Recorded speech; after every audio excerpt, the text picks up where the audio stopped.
World news के sponsor हैं स्वागत, अदरक, लहसुन और मसाले 100% प्योर एंड हाइजीनिक। अस्सलाम वालेकुम, आदाब। मैं हूं खलील फरहाद। मेरे साथ देखिए वर्ल्ड न्यूज़ बुलेटिन की शुरुआत करते हैं हेडलाइंस से।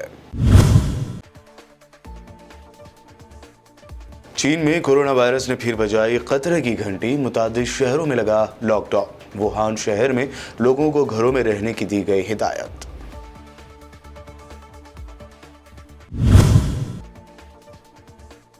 इसराइली जारहत में एक और फलस्तीनी की गई जान, दिगर 2 फलस्तीनी जख्मी।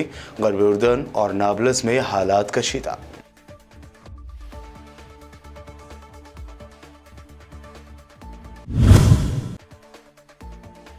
एलोन मस्क ने आखिर खरीद ही लिया ट्विटर। पहले ही दिन भारतीय निजात सीईओ पराग अग्रवाल को नौकरी से निकाला।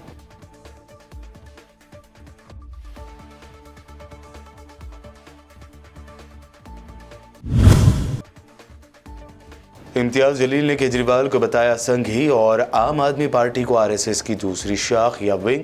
कहा, पढ़ा लिखा समझते थे लेकिन उनके भी दिमाग में भरा है गोबर।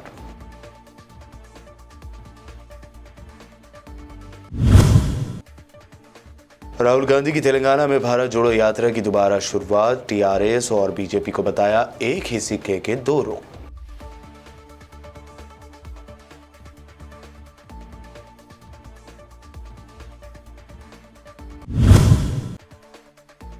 और फ्री रेवड़ी या फ्रीबीज पर फिर छिड़ी बहस। कांग्रेस तर्जुमान सुप्रिया श्रीनेते ने मोदी हुकूमत से पूछे चुभते सवाल।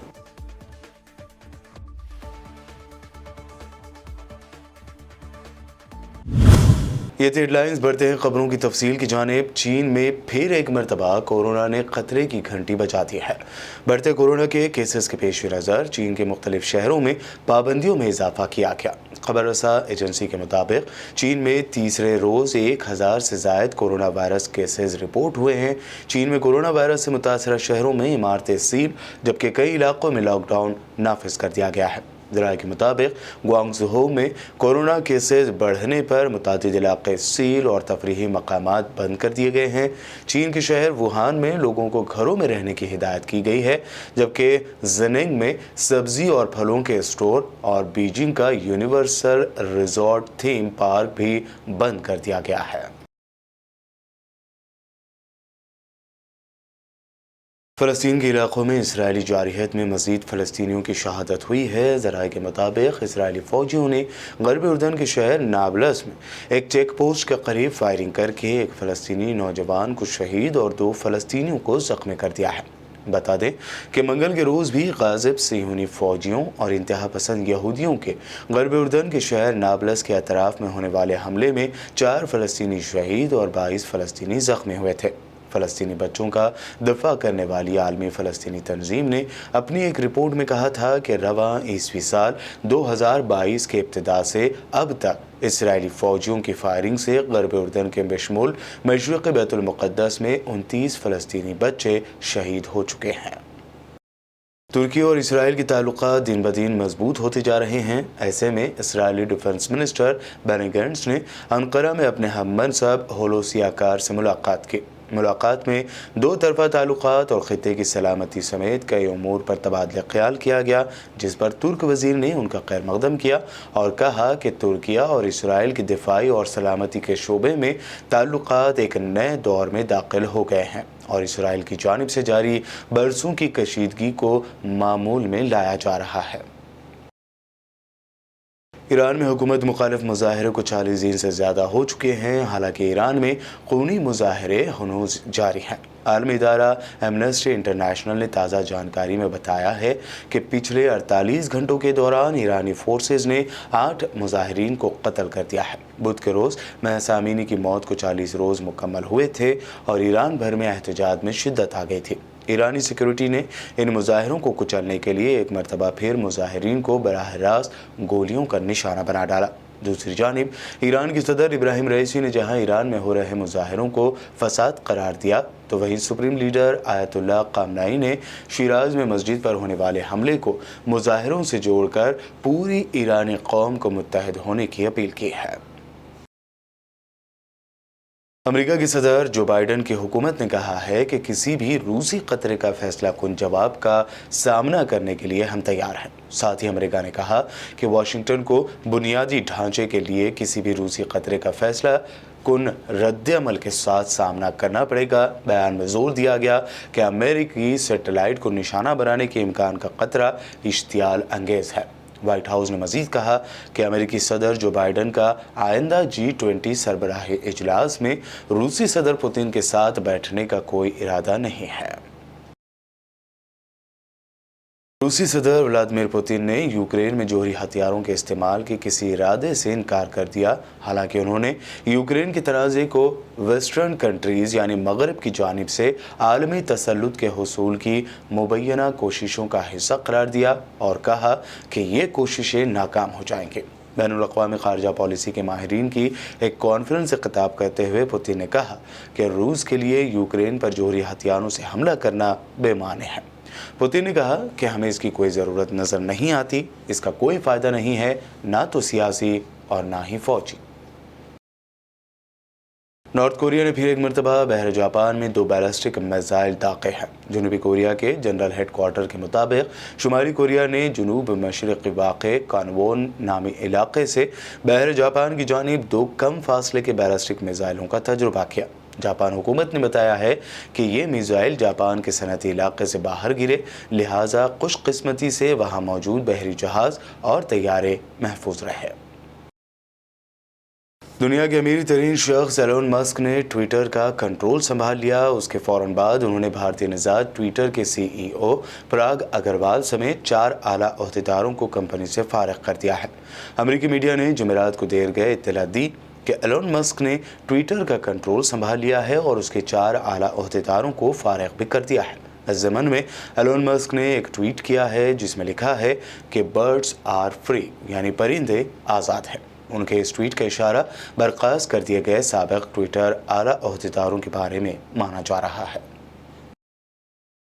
कैथोलिक ईसाइयों के रूहानी पेशवा ने एतराफ़ किया है कि ईसाई पादरी यानी प्रीस्ट और राहिबाएं यानी नन भी पॉर्न देखती हैं। उन्होंने खबरदार किया कि इस तरह ही शैतान उनके अंदर दाखिल होता है। उन्होंने लोगों से अपने मोबाइल फ़ोन से पॉर्न कंटेंट डिलीट करने की अपील की। पोप फ्रांसिस ने ऑनलाइन पोर्नोग्राफी के खिलाफ सख्त वार्निंग जारी की है और उसे एक ऐसा फितना करार दिया जो पादरी के भी दिल को कमज़ोर कर देता है। वह रोम में पादरियों और मजहबी स्कूलों में ज़ेर तालीम ईसाइयों से खिताब कर रहे थे। वर्ल्ड न्यूज़ में आगे देखेंगे अहम नेशनल न्यूज़। तब तक के लिए एक लेते हैं छोटा सा ब्रेक।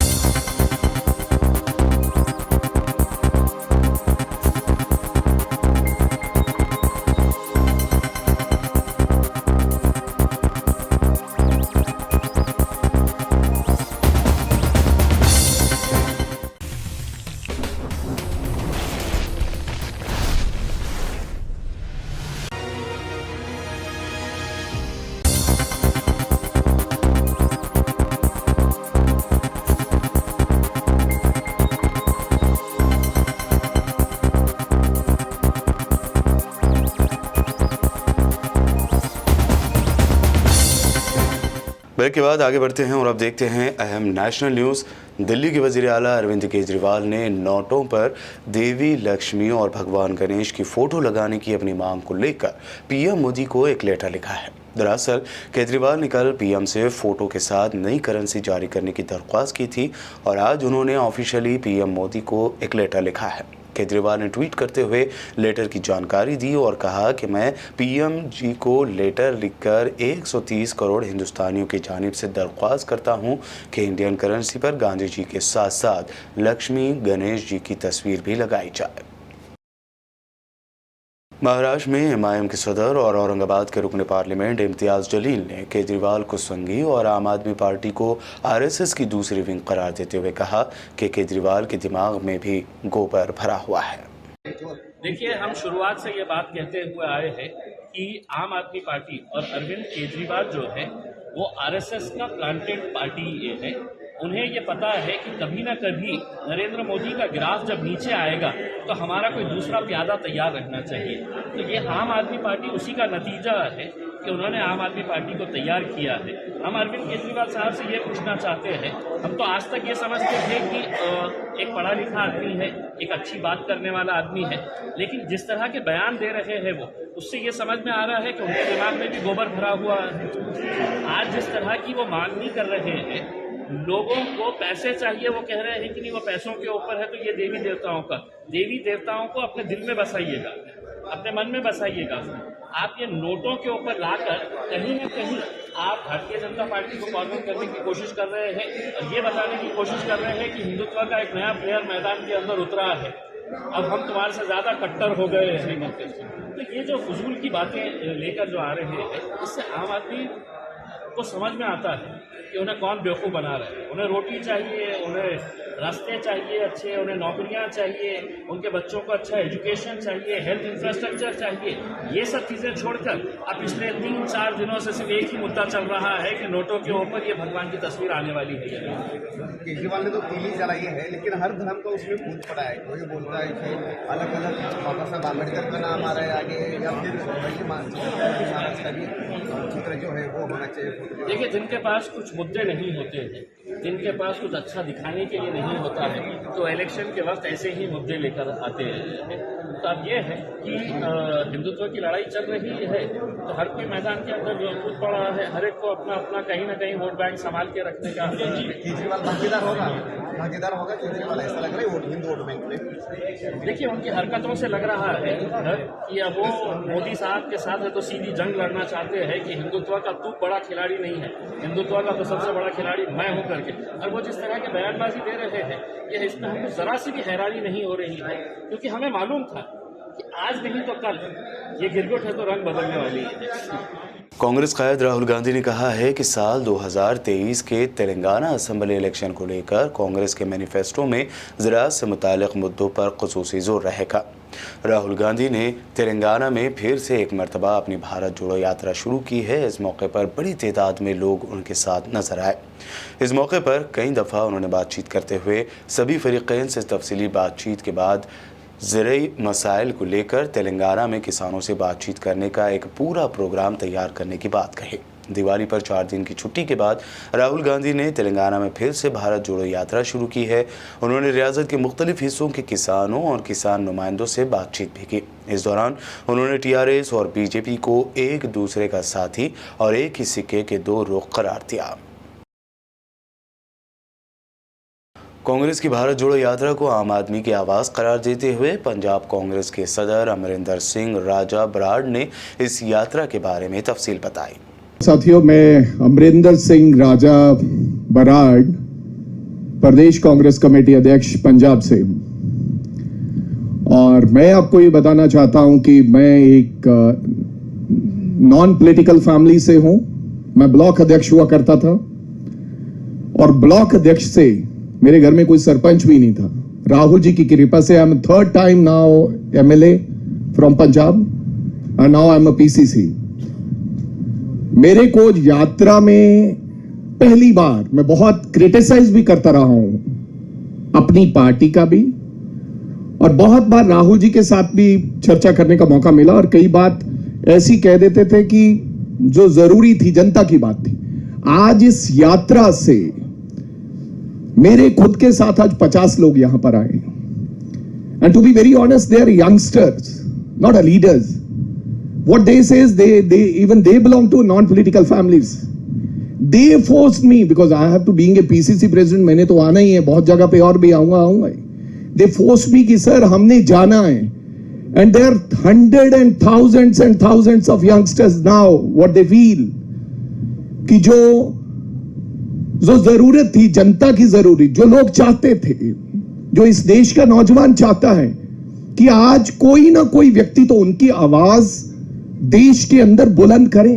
बेशक हम सत्ता सरकार में नहीं है, लेकिन इस यात्रा के माध्यम से कहीं ना कहीं देश की सत्ताधारी, यानी कि पॉलिटिकल पार्टीज जो आज देश के अंदर राज कर रही है, उनको ये कहीं ना कहीं डर है कि अब लोकतंत्र, लोगों की आवाज इस भारत जोड़ो यात्रा के माध्यम से पहुंच रही है, और जनता ये चाहती थी। और इससे मेरे को लगता कि जो कांग्रेस से जुड़े भी नहीं है वो ये चाहते थे। आज बसेस में, ट्रेन्स में पंजाब के लोग जो क्रिटिसाइज करते थे वो भी ये बात करने लगे हैं कि ये बहुत अच्छा इनिशिएटिव है। ये ऐसी किसी ने यात्रा, ऐसी हमारी आवाज सुनने के कभी किसी पार्टी के किसी व्यक्ति ने प्रयास नहीं किया। कांग्रेस तर्जुमान सुप्रिया श्रीनेते ने प्रेस कॉन्फ्रेंस में मोदी हुकूमत की जानिब से फ्री रेवड़ी या फ्री बीस पर बहस छेड़ने को लेकर कई तनकीदी सवाल किए। 16 जुलाई 2022 को प्रधानमंत्री मोदी ने बुंदेलखंड के अपने एक भाषण में पहली बार रेवड़ी शब्द का इस्तेमाल किया। ये चौंकाने वाली बात है और थोड़ी विस्मय वाली बात है कि चुनाव आयोग उसके बाद जागा और उन्होंने फ्रीबीज, रेवड़ी ऐसे शब्दों पर एक बहस करने के लिए राजनीतिक दलों से उनका जवाब मांगा।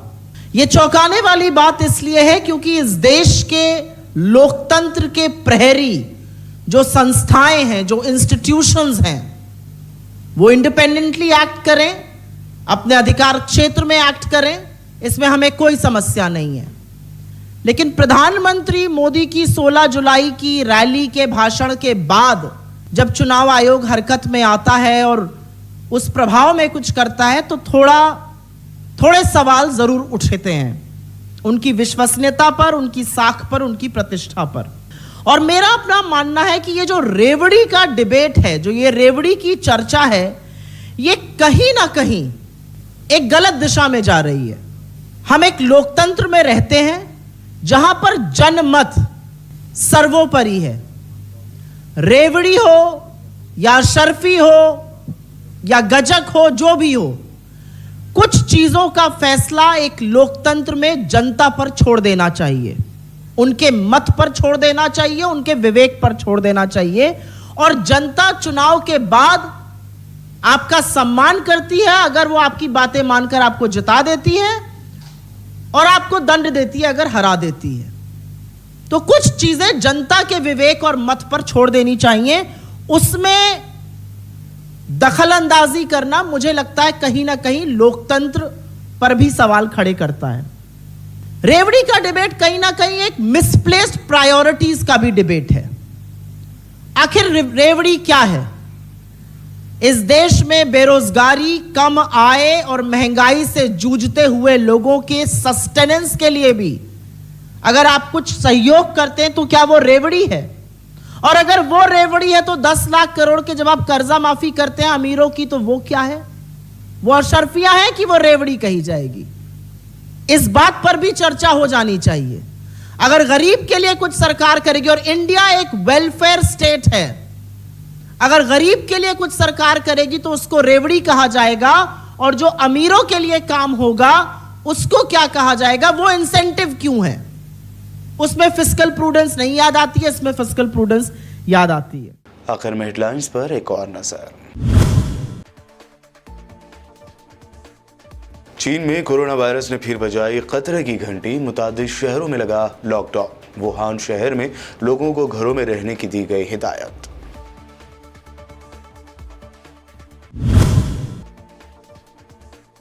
इसराइली जारहियत में एक और फलस्तीनी की गई जान, दिगर 2 फलस्तीनी जख्मी। गरब उर्दन और नाबलस में हालात कशीदा।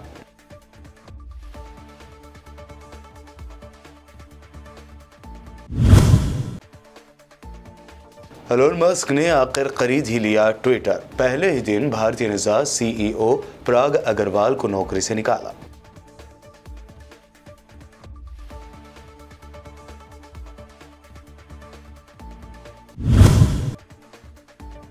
इम्तियाज जलील ने केजरीवाल को बताया संघी और आम आदमी पार्टी को RSS की दूसरी शाख या विंग। कहा पढ़ा लिखा समझते थे लेकिन उनके भी दिमाग में भरा है गोबर।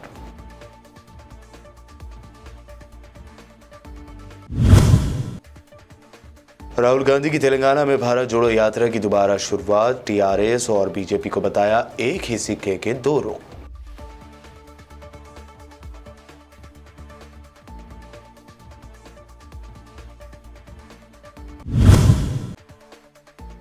और फ्री रेवड़ी या फ्री बीस पर फिर छिड़ी बहस। कांग्रेस तर्जुमान सुप्रिया श्रीनेते ने मोदी हुकूमत से पूछे चुभते सवाल।